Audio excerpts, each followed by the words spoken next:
thank you everybody for coming, and I hope we can have a pretty good discussion on Equatorial Guinea today. I'll keep my remarks short and really focus on some of the main findings of our report and turn it over to the others in the hopes that we would save enough time for a number of questions, since I know there are a lot of people who have a lot of interest and have spent a lot of time working on and in Equatorial Guinea. It'll be interesting to see how people see things in the country and also what people have to say.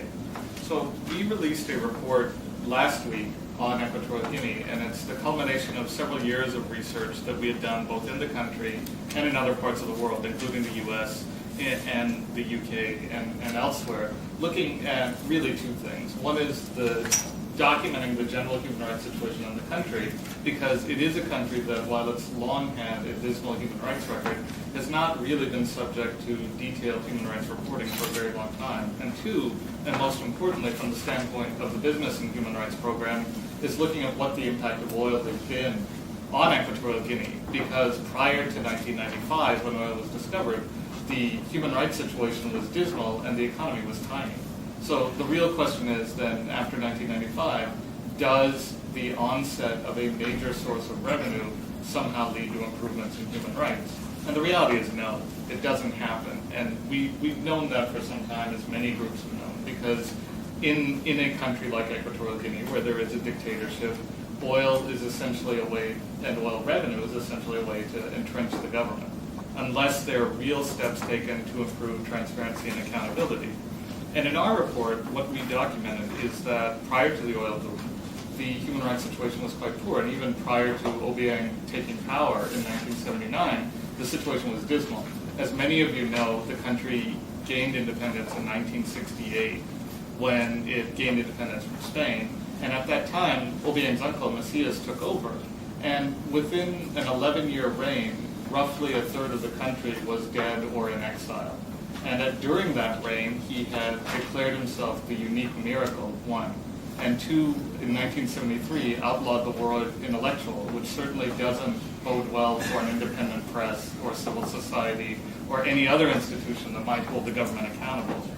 Subsequent to that, he was overthrown by his uncle his nephew in 1979, Obiang, who's in power today and approaching the 30th anniversary of being in power quite shortly, and possibly may be standing for elections towards the end of the year. And what we found is, while the human rights situation remains very poor, and in terms of accountability, extremely poor, because there is really no independent press. There is a nascent independent press, but in fact people fear possessing independent newspapers because of harassment or intimidation, and the publishers of independent press can't really get newsprint or other things. They've gone online, but there isn't really a functioning independent press. TV and radio are largely controlled by the government, and there is no real way for citizens in Equatorial Guinea to get adequate information about what's going on with their money or in the country generally. And that does not bode well for a country in the midst of an oil boom.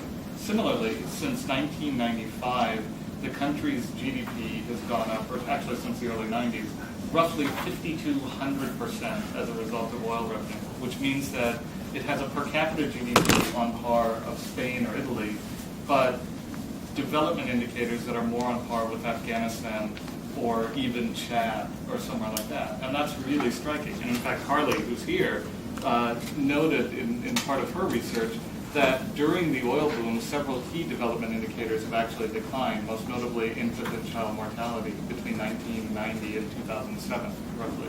And that's quite striking, because this is a small country of less than 600,000 people by most estimates, and by any measure, even a nominal investment in health, education, or other public services would have a dramatic effect, but we're not really seeing that.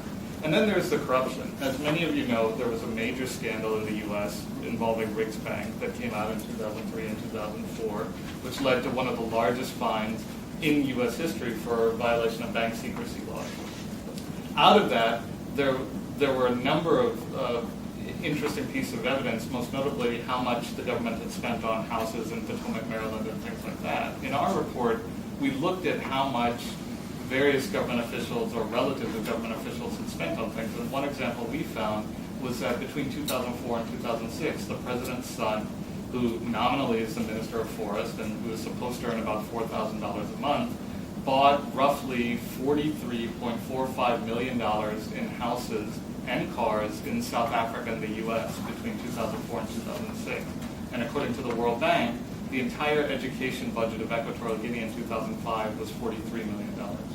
So it's no surprise that in a country that isn't democratic, has no institutions that allow people to hold the government accountable, and is riven with this level of corruption, that living standards and human rights haven't improved as a result of an oil boom. Now, these are all things that are pretty well known to people. There's nothing very surprising about this over the last few years. So the question for us and everybody at the table is, what can be done now?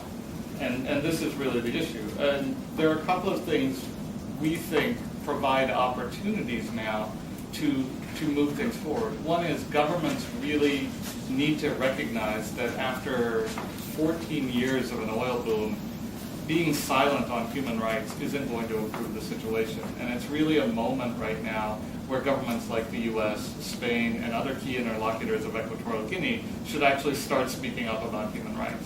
When we first released this report last week, the Spanish foreign minister was in Equatorial Guinea and was quite interested in downplaying Equatorial Guinea's human rights record, even going to the point of saying that they believe there are going to be free and transparent elections coming up towards the end of the year, which is clearly not the case.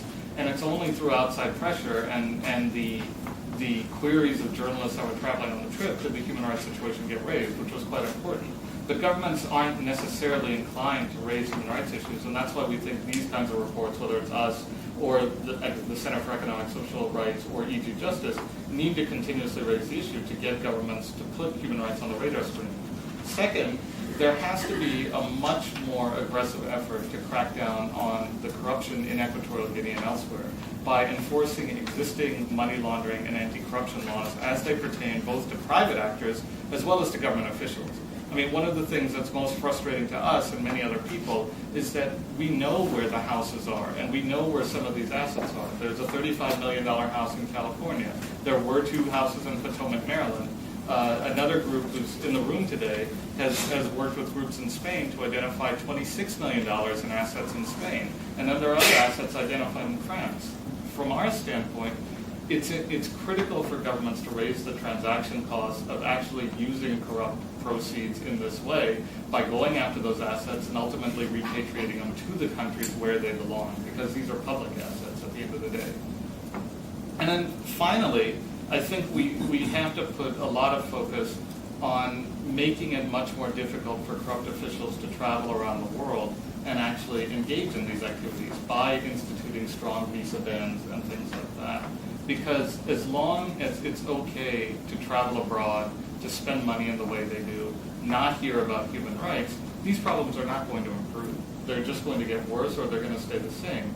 And particularly now that there's a new administration, which Bennett will talk about shortly, and also because there's an election possibly coming up, a presidential election, this is an important moment to really try and get at some of these issues.